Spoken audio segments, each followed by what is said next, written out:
Good morning, students. Welcome back. I hope you all are fit and healthy. Now, in our previous video, we were reading about French Revolution, and in that particular video, we have discussed how France became a constitutional monarchy. किस तरह से France constitutional monarchy बना। जो France का social system था, Louis 16 जब राजा बना था उस समय वो था नोबल, क्लर्जी और थर्ड एस्टेट, जिसे 1789 तक ओल्ड रेजिम के नाम से जाना जाता था। थर्ड एस्टेट ने जब अपने आप को नेशनल असेंबली घोषित किया, उसने एक कॉन्स्टिट्यूशन लिखना शुरू किया और 1791 तक वो कॉन्स्टिट्यूशन बन चुका था। उस कॉन्स्टिट्यूशन की वजह से जो नोबल, क्लर्जी, थर्ड एस्टेट का फॉर्म था वो legislature, judiciary and executive form में बदल गया और अब नागरिकों को वोट डालने का अधिकार प्राप्त हो गया। लेकिन अभी भी हर एक नागरिक को वोट डालने का अधिकार नहीं था।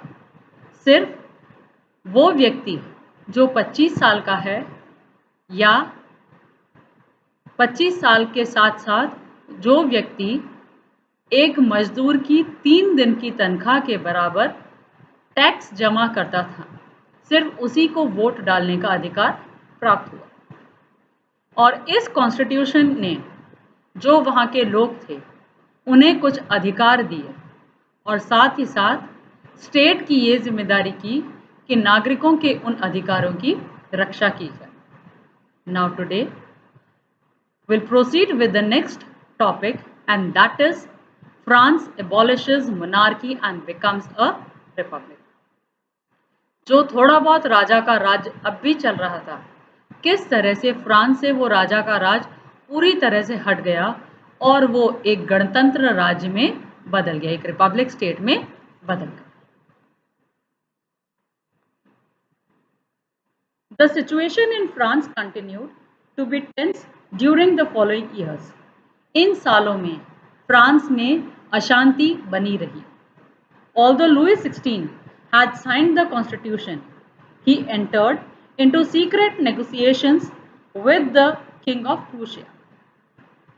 जनता को दिखाने के लिए शांति प्रस्ताव और इस संविधान पर लुई 16 राजी तो हो गया, लेकिन चोरी छुपे वो प्रूशिया के राजा से मिलकर कुछ हरकतें कर रहा था।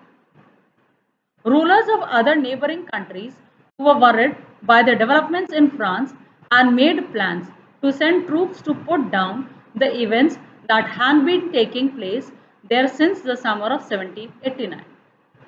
पड़ोसी राज्यों के राजाओं ने अपनी सेना फ्रांस में भेजनी शुरू करी, क्योंकि 1789 से फ्रांस की जनता आंदोलन की प्रक्रिया को शुरू कर चुकी। Before this could happen, the National Assembly voted in April 1792 to declare war against Prussia and Austria. सारे राज्य मिलकर जनता का विरोध करते इसके पहले ही 1792 में 1791 में कॉन्स्टिट्यूशन रखा गया और 1792 में नेशनल असेंबली ने प्रूशिया और ऑस्ट्रिया के खिलाफ युद्ध की घोषणा कर दी। Thousands of volunteers thronged from the provinces to join the army. बहुत सारे लोगों ने अपनी मर्जी से वॉलंटियर के रूप में सेना में शामिल होना स्वीकार कर लिया। They saw this was a war of the people against kings and aristocracies all over Europe. उन्हें ये लग रहा था कि ये युद्ध राजा और उसके मंत्रियों और अमीरों के खिलाफ युद्ध है। Among the patriotic songs they sang was a Marseillaise composed by the poet Roger de l'Isle. It was sung for the first time by volunteers from Marseille as they marched into Paris, and so it got its name. The Marseillaise is now the national anthem of France.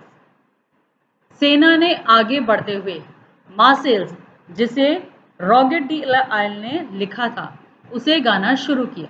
और क्योंकि Paris की यात्रा उन्होंने मार्सेल से शुरू की थी, इसलिए उस गाने का नाम मार्सेल्स रखा गया और बाद में वो गाना फ्रांस का नेशनल एंथम बन गया।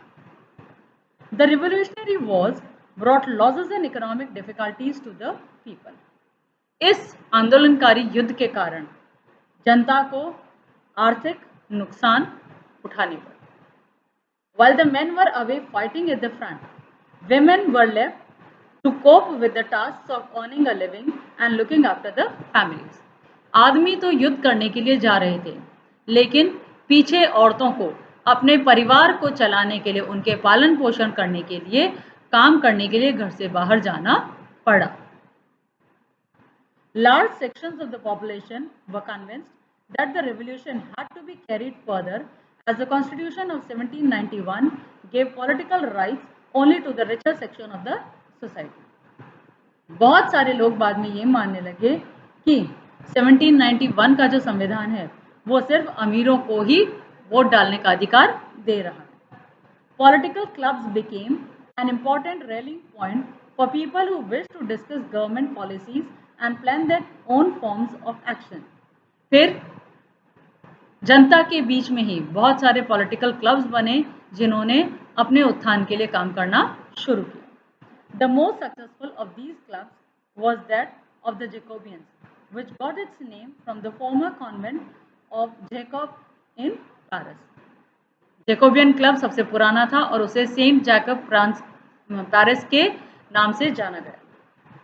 Women too had been active throughout this period, formed their own clubs. फिर बाद में औरतों ने भी क्लब बनाए जिसके माध्यम से उन्होंने अपनी बातें आगे रखी। इसके बारे में हम लोग आगे चैप्टर में देखेंगे। The members of Jacobian clubs belonged mainly to the less prosperous sections of the society. इस जैकोबियन क्लब के सदस्य समाज के कम पैसे वाले या आर्थिक स्थिति से जो थोड़े से पिछड़े हुए थे उन लोगों के माध्यम से बने। They included small shopkeepers, artisans such as shoemakers, pastry cooks, watchmakers, printers, as well as servants and daily wage workers. इस क्लब के मेंबर छोटे दुकानदार, मोची, छोटे छोटे व्यापारी जो पेस्ट्री चलाने वाले थे, घड़ी की दुकान वाले थे, प्रिंटर्स थे, कुम्हार थे या इस तरह के जो घर में डेली काम करते थे वो लोग शामिल हुए। The leader was Maximilian Robespierre. A large group among the Jacobians decided to start wearing long striped trousers similar to those worn by dock workers. मैक्सवेलन रॉब्सफायर इस क्लब का मेंबर बना या लीडर बना और बाद में इन लोगों ने लंबे धारी वाले कपड़े पहनने शुरू किए जो डॉक वर्कर्स पहनते थे। This was to set themselves apart from the fashionable section of society, especially nobles who wore knee breeches. ये अपने आप को इस तरह के कपड़े इसलिए पहनाते थे ताकि वो जो अमीर हैं उनसे अपने आप को अलग साबित कर सके। It was a way of proclaiming the end of the power wielded by the wearers of knee breeches. इसके माध्यम से वो अपने खुद के पावर दिखा रहे थे और अपनी आज़ादी चाह रहे थे। These Jacobians came to be known as sans-culottes, literally meaning those without knee breeches. फिर इन्हें sans-culottes के नाम से जाना गया। Sans-culottes men wore, in addition, the red cap that symbolized liberty. इन लोगों ने लाल रंग की टोपी भी पहनना शुरू की थी जिसके बारे में हमने पहले पढ़ लिया कि वो मजदूरों को आज़ादी दिलाने का प्रतीक थी। Women, however, were not allowed to do so. औरतों को अभी भी आज़ादी नहीं थी। In the summer of 1792, the Jacobians planned an insurrection of a large number of Parisians who were angered by the short supplies and high prices of food. 1792 में Jacobians ने ये प्लान किया कि वो उस समूह को अपनी तरफ मिलाएंगे जो कि कीमतों की बढ़त के कारण और संख्या घटने के कारण परेशान हैं। On the morning of August 10, they stormed the palace of Versailles, massacred the king's guard, and held the king himself as hostage for several hours.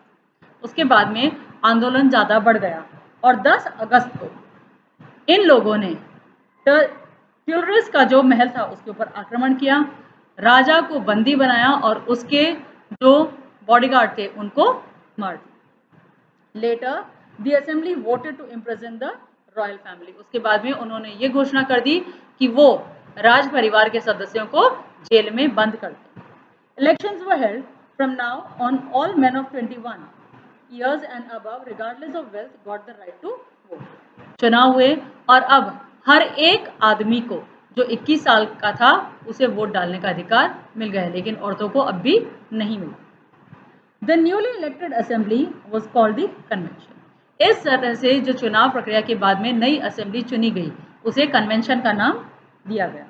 On 21 September 1792 it abolished the monarchy and declared France as a republic. 21 सितंबर 1792 को France राजा के राज्य से आज़ाद हुआ और उसे Republic घोषित कर दिया गया। मतलब अब राजा का राज नहीं चलेगा और सरकार देश को चलाने का काम करेगी। जो लोग जनता के द्वारा चुने जाएंगे वो नेता सरकार बनाएंगे और फिर वो देश को चलाएंगे। As you know, a republic is a form of government where the people elect the government, including the head of the government. There is no hereditary monarchy.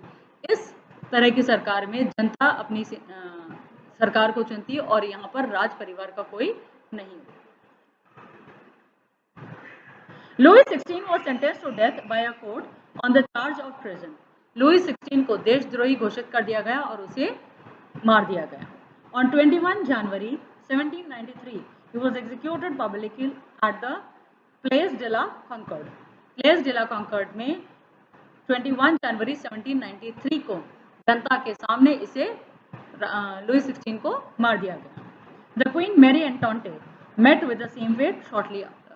और फिर कुछ ही दिनों बाद राजा की वाइफ मेरी एंटोनेट को भी इसी तरह से मार दिया। That's all for today. I hope you have understood it. We'll meet with the further sections in next videos very soon. Until then, stay safe, stay healthy, and grow more green plants so that the environment becomes more fresh and less polluted for us. Bye-bye.